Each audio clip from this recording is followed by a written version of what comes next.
I love all the juicy stats we're getting into. I hope Whisper Nation's enjoying it as well, because this is just like really important stuff as we get into, trying to figure out how these players are going to score us points in fantasy.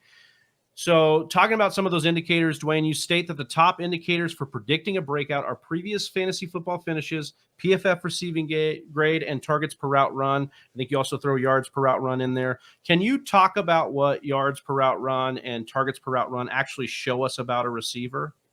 Yeah. So why I love all of those things is really because it's kind of, it normalizes everything, right? We're looking for the quality of what's going on. Volume, we know, is a huge factor in fantasy football. No one's ever going to debate that. And we can easily tease out volume. But what I really wanted to be able to look at is, okay, what does the quality of play look like? And so for PFF, for those of you that don't know how a PFF receiving grade works, we'll just talk about receivers here.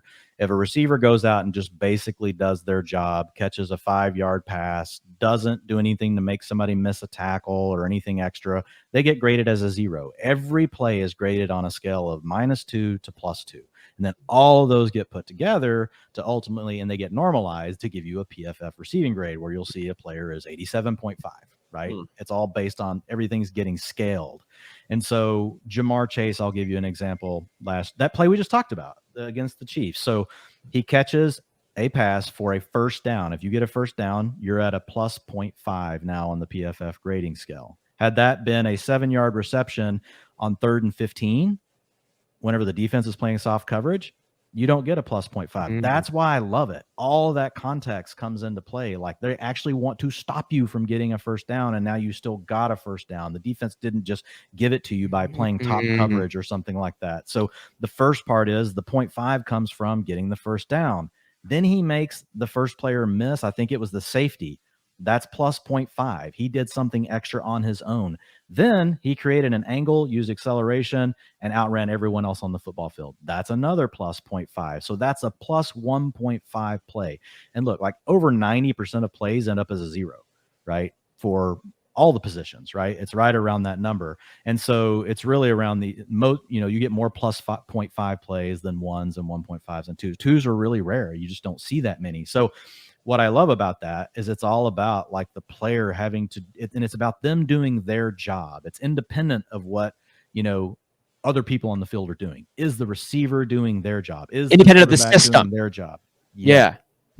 So that's why I like that. And then targets per route run and yards per route run are very similar, but they're just easier for people to understand because like they can quickly understand the math and the calculus of it, versus with PFF and the way grades work. Sometimes people, it's tough to like explain all I just gave you. I tried to make it simple by giving an example. I think when you do that, it's pretty easy. But sometimes people get kind of twisted with PFF grades. And here's the other thing, like you can't just go correlate PFF grades to fantasy points. And that drives people crazy. Well, why? You could have a really high PFF receiving grade, but if you only played like 30% of your team's snaps, of course you didn't score fantasy points, right? So it's more about, does that correlate to fantasy points per snap? Like, so if you got a high PFF receiving grade and you've got a high PFF points per snap, or these other metrics that I'm talking about, I love them because they equalize the playing field. So for example, a great example is Kadarius Toney. Like without targets per route run and yards per route run, we might not really know how good Kadarius Toney is. A lot of different factors kept him off the field, some of them injuries. But the beauty of these stats is they equalize that for everyone. We're only counting it for the time you're on the field. I do use minimum thresholds. You have to at least run 200 routes to be included in the data set. That's where it starts to stabilize. And so with Toney last year, like, he blew it away in targets per route run and yards per route run. And because of that data, we can look at that and say, okay, great.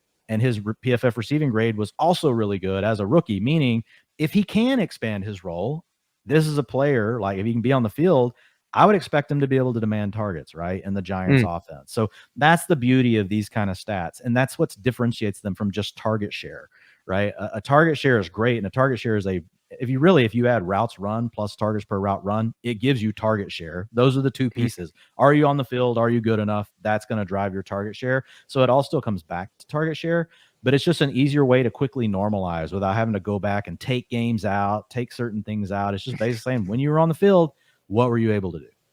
Right here. You got a Discord? So do we. Let's keep this conversation going. Join our Discord link. It's somewhere in the profile.